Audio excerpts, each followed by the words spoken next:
প্রথম বাধা হলো ব্যর্থ ভাষণ। ভাষণ মানে ব্যর্থ বা বৃথা কথা।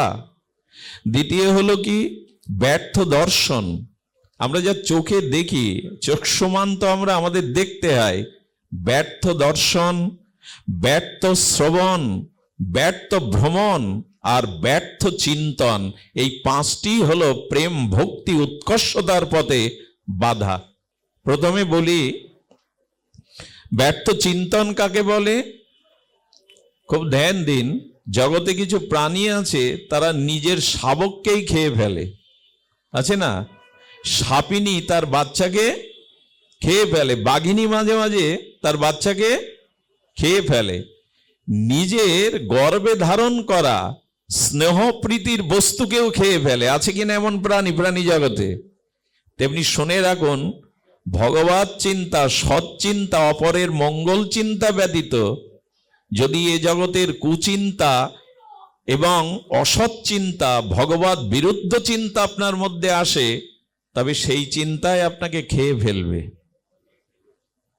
এই যে ব্যর্থ চিন্তা যে কত ক্ষতি করছে মানুষের মনোবিকারের, মানুষের স্খলনের, পতনের মূল কারণ হলো তার চিত্তে ব্যর্থ চিন্তা। আমরা খোঁজ রাখি না, কারণ মন শূন্য থাকে না। মন সবসময় কোনো না কোনো বিষয় কেন্দ্র করে তার অনুরণন হতে থাকে, চিন্তন হতে থাকে। তেমনি ব্যর্থ চিন্তা যতদিন আপনার চিত্তে আসে, ততদিন ওই চিন্তায় আপনাকে গ্রাস করে খেয়ে ফেলবে। আরে চিতা তো মৃতকে খায়। চিতার আগুন কাকে খায়? মৃতকে খায়।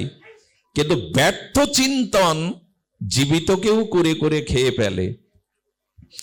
তো ব্যর্থ চিন্তাটা দূর হবে কি করে? বলেন, ভগবানের নাম, ভগবানের লীলার, ভগবানের স্বরূপ চিন্তা যখন মনকে দেবেন, তখনই ব্যর্থ চিন্তার হাত থেকে আপনি মুক্তি পাবেন। এখন আপনারা হরি কথা শুনছেন, তাই না? এখন মনের ভিতরে ব্যর্থ চিন্তা আসছে তো, কুচিন্তাটা আসছে তো।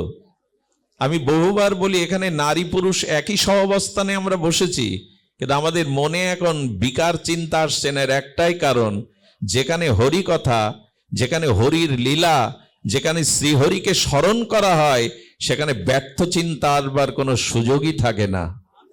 ব্যর্থ চিন্তাগুলো সেখানে আসতে পারে না।